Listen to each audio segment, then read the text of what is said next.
Luckily अब देखे ना ये कोइंसिडेंस कैसे होते जा रहे हैं। ट्रम्प प्रेसिडेंट बनने, क्वाड की इवेंट की डेट आ गई है अगले मंथ, ये जनवरी में, मतलब नेक्स्ट ईयर। चाइना की जितनी भी एक्सपोर्ट है टूवर्ड्स यूएसए, वो इसको 60% पे लेके जाने वाले हैं टैरिफ को। तो फिर उस एक्सपोर्ट जब कम होगी तो प्रोडक्ट की डिमांड तो है मार्केट में, उस डिमांड को कौन फुलफिल करेगा? उसका कोई कंपटीटर, और उसका दूसरा कंपटीटर कोई भी और नहीं है सिवाय इंडिया के। इसको लगता है इंडिया अपनी पॉलिसीज या रूल एंड रेगुलेशन के ऊपर कंप्रोमाइज करेगा? मतलब बिल्कुल करेगा, क्योंकि इसके अंदर अल्लाह माफी दे वो कोई डोनाल्ड ट्रम्प को इतनी बड़ी तो शर्त रख नहीं रहा। अच्छा, ये मतलब बिजनेस ही है ना। अब इसके अंदर अल्टीमेटली फायदा इंडिया को भी होगा और इलॉन मस्क को भी होगा। एक स्टारलिंक को लेके इंडिया के सिक्योरिटी कंसर्न्स हैं कि किसी वहाँ पे जस्ट लाइक पाकिस्तान, इंडिया में भी बहुत सारे एरियाज में इश्यूज हैं एक्सट्रीमिज्म को लेके, कल्चर को लेके, व्हाटएवर रीजन इट इज। अगर स्टारलिंक हुआ तो जो ये सारा प्रॉब्लम क्रिएट कर रहे हैं उनकी कम्युनिकेशन स्ट्रांग हो जाएगी। ठीक हो गया। इंडिया इस वजह से स्टारलिंक को कभी भी लाना नहीं चाह रहा अपने मुल्क के अंदर। दोस्तों, लोग अभी ऐसी प्रेडिक्शन कर रहे हैं कि जो ट्रम्प राष्ट्रपति बना है अमेरिका का, तो वो पहला दौरा अपना विदेश का जो करेगा वो इंडिया का करेगा। या तो वो अगले साल होने वाली इंडिया में क्वाड की मीटिंग जो है उसमें आएगा, या फिर रिपब्लिक डे यानी 26 जनवरी को वो एज अ चीफ गेस्ट वो इंडिया में आ सकता है। तो जब वो इंडिया में आएगा तो दोस्तों मोदी और दूसरी तरफ ट्रम्प दोनों ही हार्ड बार्गेनर हैं। जो डील करते हैं वो अपनी टर्म एंड कंडीशन पर करते हैं। तो दोस्तों, आपको पता होगा कि मोदी जी ने एलन मस्क को रोक रखा है, उसकी टेस्ला कंपनी और साइबरलिंक दोनों को ही इंडिया में अभी तक नहीं आने दिया है। कारण उसको लेकर है कि भाई वो जो एलन मस्क है वो अपनी कुछ टर्म एंड कंडीशन इंडिया की हैं उनको नहीं मान रहा है। तो ऐसे में जब ट्रम्प आएगा, और आपको पता है ट्रम्प और एलन मस्क की बहुत बढ़िया जोड़ी है, तो ऐसे में दोस्तों जब ट्रम्प आएगा तो वो किसकी टर्म एंड कंडीशन कौन मानेगा, ये देखने वाली बात होगी। क्या एलन मस्क विदाउट जो टर्म एंड कंडीशन इंडिया ने लगाई थी उनको माने ही अपनी टेस्ला को और साइबरलिंक को इंडिया में ले आएगा, या फिर दोस्तों मोदी जी अपनी टर्म एंड कंडीशन जो ट्रम्प है उससे मनवा लेंगे?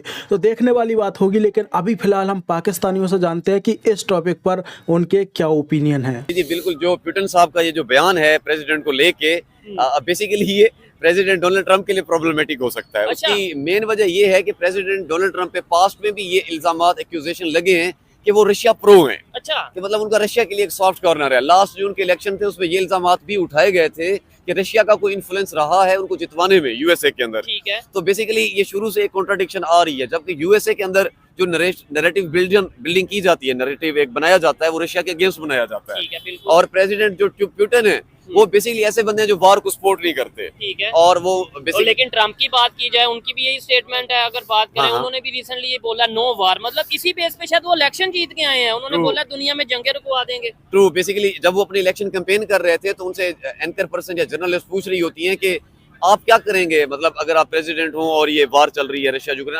अभी वो सवाल मुकम्मल नहीं हुआ था, प्रेसिडेंट ट्रंप ने उनको इंटरप्ट किया और इंटरप्ट करते हुए कहा I will stop this war in 24 hours. अच्छा। मतलब उन्होंने अपने मैनिफेस्टो में ये बात की, ऑन रिकॉर्ड है, आप देख सकते हैं। मतलब ये क्लिप वायरल भी बहुत ज्यादा हुआ कि 24 घंटे में मैं ये वार रुकवा लूंगा। मेरे नजदीक ये यूजलेस है, क्योंकि यूएसए बहुत ज्यादा अपने जो है बिलियन ऑफ डॉलर्स अपने इन्वेस्ट कर रहा है ऑन रशिया यूक्रेन, जो कि मतलब वो इसको समझते हैं पॉजिटिव नहीं, इसको पीसफुली हल किया जा सकता है विद इन 24 आवर्स। ठीक हो गया। तो ये बहुत बड़ी मतलब चेंजेस हमें ओवरऑल खित्ते में देखने को मिल रहे हैं। अच्छा। मतलब आप रशिया यूक्रेन देख लें, चाइना इससे इफेक्ट होने वाला है, इंडिया इफेक्ट होने चाइना वाला किस है। तरीके से इफेक्ट होने वाला है? हाँ, अब देखें प्रेसिडेंट जो डोनाल्ड ट्रंप हैं, अब इनका ये है कि ये ना ट्रेड को लेकर ना डेफिसिट जो इनकी पॉलिसी है वो बड़ी डिफरेंट रहती है टूवर्ड्स चाइना। ठीक है। अब इन्होंने ये करना है, चाइना की जितनी भी एक्सपोर्ट है टूवर्ड्स यूएसए, ठीक है। वो इसको 60% पे लेके जाने वाले हैं टैरिफ को। ठीक है। 60% से मुराद ये कि जब आप इतना टैक्सेशन लगाएंगे चाइना के प्रोडक्ट्स के ऊपर, तो डेफिनेटली चाइना के जो प्रोडक्ट्स है उनकी एक्सपोर्ट कम होगी। ठीक हो तो गया। फिर उस एक्सपोर्ट जब कम होगी तो प्रोडक्ट की डिमांड तो है मार्केट में,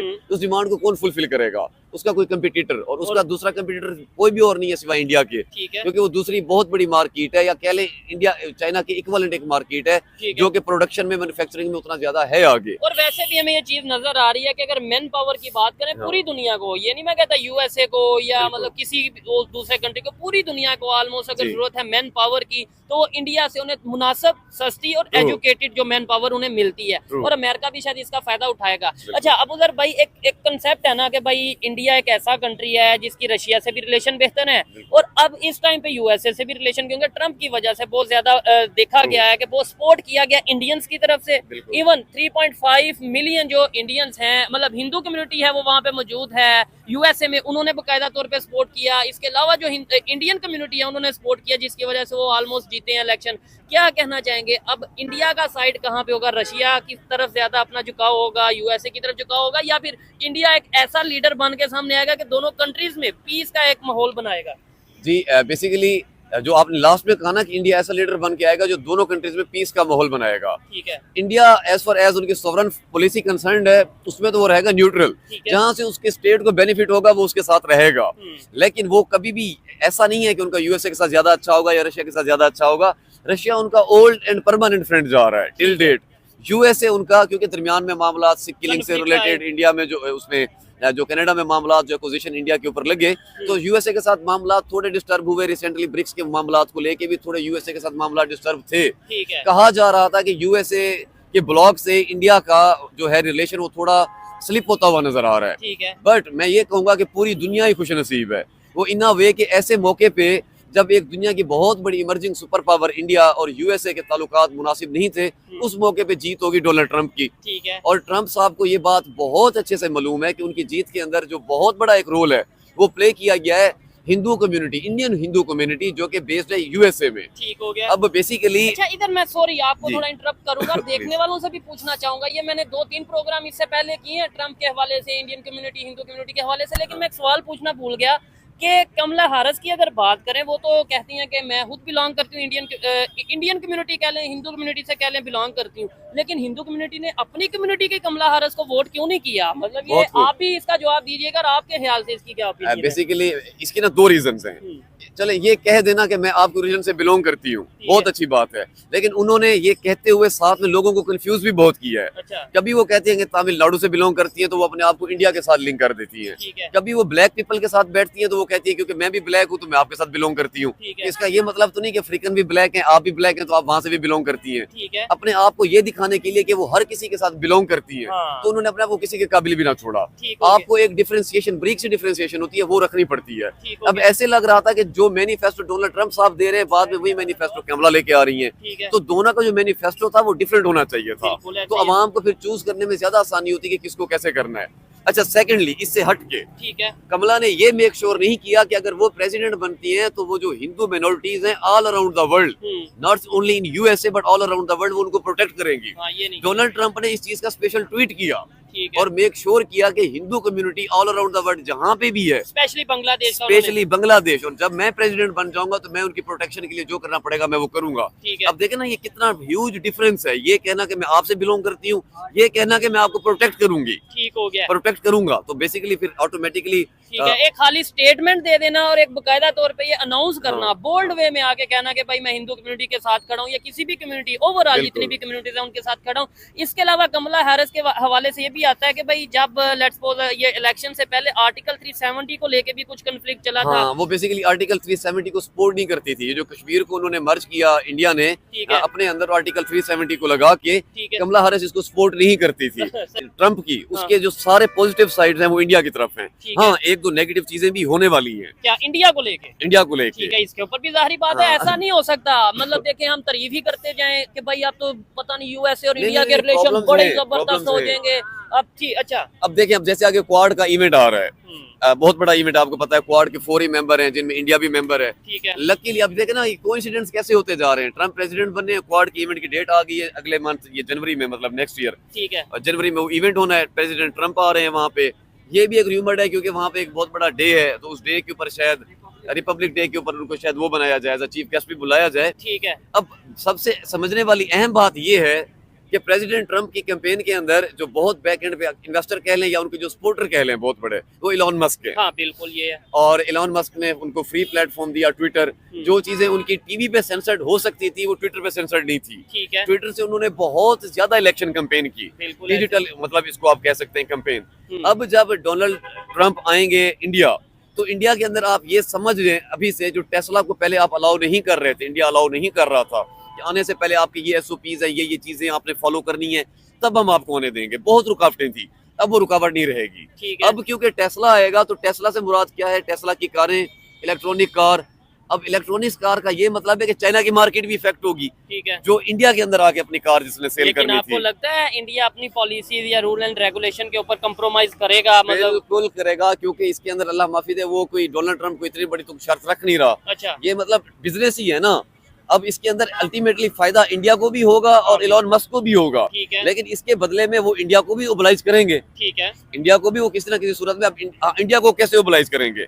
इंडिया को इस तरीके ओबलाइज करेंगे, रशिया से सैंक्शंस रिमूव करेंगे। ठीक है, रशिया ऑलरेडी इंडिया जो उनसे खाम तेल ले रहा है, 20,000 से ज्यादा सैंक्शंस हैं ठीक है। रशिया के ऊपर जो यूएसए ने लगाई हुई हैं। ठीक है, अब वो रशिया से जब सैंक्शंस हटाएंगे तो फायदा किसको होगा? इंडिया को। इंडिया को क्यों फायदा होगा? वो सिर्फ तेल नहीं लेता, वो उनसे वो भी तो लेता है, या आप कह लें मशीनरी लेता है, जो वार की इक्विपमेंट्स होता है वो भी लेता है। ठीक है, अब काफी सारे वेपन जो वो ले नहीं पा रहा, लेकिन जब सैंक्शंस हटेंगी तो वो वेपन कौन लेगा? सबसे पहले रशिया से इंडिया। ठीक हो तो गया। इंडिया को इनडायरेक्टली वार के अंदर बहुत फायदा हो जाना है, सिर्फ इलॉन मस्क की टेस्ला को अलाउ करने से। मैं ये नहीं कह रहा कि एग्जैक्टली यही होगा। ठीक है, ये आपकी एक ओपिनियन है हाँ, ना, कि कोई देखने डेफिनेटली वाला जब वो कार्ल मार्क्स की उसकी वो इलॉन मस्क की जब वो अलाउ करेंगे टेस्ला, तो बदले में कुछ फेवर भी तो देंगे ना इंडिया को। ठीक है, एक और बड़ी चीज होने वाली है जिससे इंडिया हेजिटेंट होगा उसको एक्सेप्ट करने में, लेकिन इंडिया को एक्सेप्ट करनी पड़ेगी। क्या चीज? स्टारलिंक।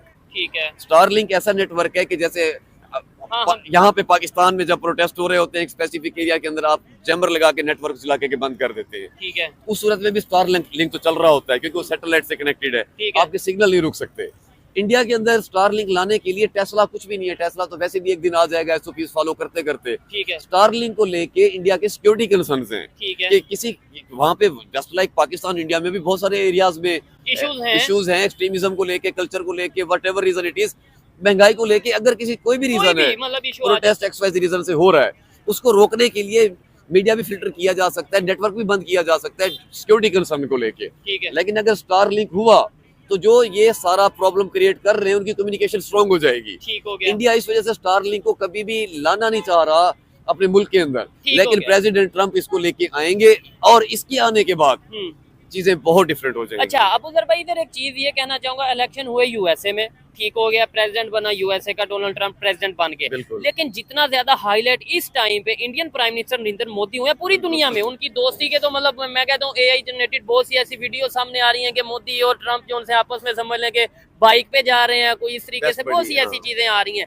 लेकिन क्या रीजन है ऐसी, मतलब दुनिया के और बहुत से कंट्रीज पड़े हैं, वो क्यों नहीं हाईलाइट हुए? इवन रशिया हो गया, दूसरे कंट्रीज हो गए, इंडिया के प्राइम मिनिस्टर या इंडिया क्यों ऐसे मौके पे हाईलाइट हुआ? क्या इंडिया का ये सॉफ्ट इमेज पूरी दुनिया में, या बेहतर डिप्लोमेसी या बेहतर पॉलिसीज की वजह से उन्होंने अपने आप को इस तरीके से खबरों में रखा और ये बताया दुनिया को कि भाई हमारी पावर है पूरी दुनिया में, कहीं ना कहीं हम जो है हमारे इंडियन कम्युनिटी हो या फिर इंडिया हो, कहीं ना कहीं ये मायने रखता है। जी देखिए, प्राइम मिनिस्टर नरेंद्र मोदी इस वजह से मतलब वो कह लें वो आंखों का तारा बने हुए हैं पूरी दुनिया में मौजूदा वक्त में। एक कंट्री जो कि इमर्जिंग सुपर पावर है, ठीक है, और मतलब बहुत बड़ी कंट्री है, कोई छोटी मोटी कंट्री तो है नहीं, उसका प्राइम मिनिस्टर वो पूरी दुनिया में कहीं पे भी उंगली नहीं कर रहा, पंगा नहीं कर रहा। हाँ। मतलब कहने से मुराद ये कि क्या वो पंगा नहीं कर सकते? अगर वो किसी से पंगा करना चाहें तो वो बहुत ज्यादा काबिलियत रखते हैं, पाकिस्तान के साथ बहुत इश्यूज हाँ, हो सकते हैं, लेकिन वो नहीं करते। कहने से मुराद ये है कि जब आपने दुनिया को इस तरह मैसेज देते हैं कि हमारी जो प्रायोरिटीज हैं वो क्या है, पीस है, ठीक है, तो अब और आप सिर्फ कहते नहीं, आप प्रैक्टिकली करके भी दिखाते हैं। ठीक है, पास में जैसे रशिया यूक्रेन वार के अंदर वो दोनों तरफा रहे, ईरान इसराइल वार में वो दोनों तरफा रहे, और इवन अपना जो उनका सबसे बड़ी इस टाइम प्रॉब्लम थी लाइन ऑफ एक्चुअल कंट्रोल पे चाइना के साथ लेके, वो भी उसको भी उन्होंने टेबल टॉक पे हल कर ली, काफी हद तक उन्होंने उसको हल कर ली। ठीक है। सो गाइस, ये पाकिस्तानी लोगों के रिएक्शन थे। अगर आपको इसको लेकर भी कुछ भी कहना है तो आप लोग कमेंट कर सकते हो और चैनल को सब्सक्राइब करना ना भूलें, हो सके तो वीडियो को शेयर भी करें। चलिए हम मिलते हैं किसी और वीडियो में, तब तक के लिए जय श्री राम।